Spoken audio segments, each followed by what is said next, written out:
ವಿಶ್ವವಿಖ್ಯಾತ ತಬಲಾ ಮಾಂತ್ರಿಕ ಜಾಕಿರ್ ಹುಸೇನ್ ಇನ್ನಿಲ್ಲ. ಜಾಕಿರ್ ಹುಸೇನ್ ಅವರು ಸ್ಯಾನ್ ಫ್ರಾನ್ಸಿಸ್ಕೋದಲ್ಲಿ ಕೊನೆಯುಸಿರೆಳೆದಿದ್ದಾರೆ. ಅವರಿಗೆ 73 ವರ್ಷ ವಯಸ್ಸಾಗಿತ್ತು. ಕೆಲ ದಿನಗಳಿಂದ ಅವರು ಅನಾರೋಗ್ಯದ ಸಮಸ್ಯೆಯಿಂದ ಬಳಲುತ್ತಿದ್ದರು ಎನ್ನಲಾಗಿದೆ. ಈಗ ಅವರ ಕುಟುಂಬವು ಅವರ ನಿಧನದ ಸುದ್ದಿಯನ್ನು ಖಚಿತವೆಂದು ಬಹಿರಂಗಪಡಿಸಿದೆ.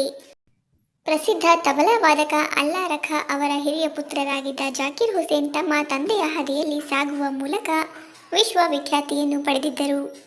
ತಮ್ಮ ವೃತ್ತಿ ಜೀವನದಲ್ಲಿ ಅವರು 5 ಗ್ರಾಮಿ ಪ್ರಶಸ್ತಿಗಳನ್ನು ಗೆಲ್ಲುವ ಮೂಲಕ ಅಂತಾರಾಷ್ಟ್ರೀಯ ಮಟ್ಟದಲ್ಲಿ ಭಾರತದ ಕೀರ್ತಿ ಪತಾಕೆಯನ್ನು ಬೆಳಗಿಸಿದ್ದರು. ಒಟ್ಟು 6 ದಶಕಗಳ ಕಾಲದ ವೃತ್ತಿ ಜೀವನದಲ್ಲಿ ಜಾಕಿರ್ ಹುಸೇನ್ ಅವರು ಹಲವಾರು ಭಾರತೀಯ ಮತ್ತು ಅಂತಾರಾಷ್ಟ್ರೀಯ ಕಲಾವಿದರೊಂದಿಗೆ ಅವರು ತಬಲಾವನ್ನು ನುಡಿಸಿದ್ದಾರೆ. ಅದರಲ್ಲಿ ಪ್ರಮುಖವಾಗಿ ಇಂಗ್ಲಿಷ್ ಗಿಟಾರ್ ವಾದಕ ಜಾನ್ ಮೆಕ್ಲಾಫ್ಲಿನ್, ಪಿಟೀಲು ವಾದಕ ಎಲ್ ಶಂಕರ್ ಮತ್ತು ತಾಳವಾದ್ಯ ವಾದಕ ಟಿ.ಎಚ್. ವಿಕ್ಕು ವಿನಾಯಕ್ ರಾಮ್ ಅವರೊಂದಿಗೆ ಅವರ ಜೊತೆಗಿನ 1973ರ ಪ್ರಾಜೆಕ್ಟ್ ಇಂದಿಗೂ ಸ್ಮರಣೀಯವಾಗಿದೆ.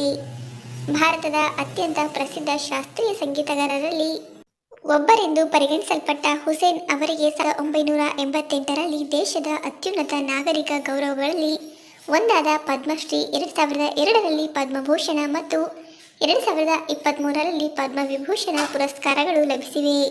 ಇಂತಹ ಮಹಾನ್ ತಬಲಾ ಮಾಂತ್ರಿಕನನ್ನು ಕಳೆದುಕೊಂಡಿದ್ದು ನಮ್ಮ ದುರದೃಷ್ಟವೇ ಸರಿ.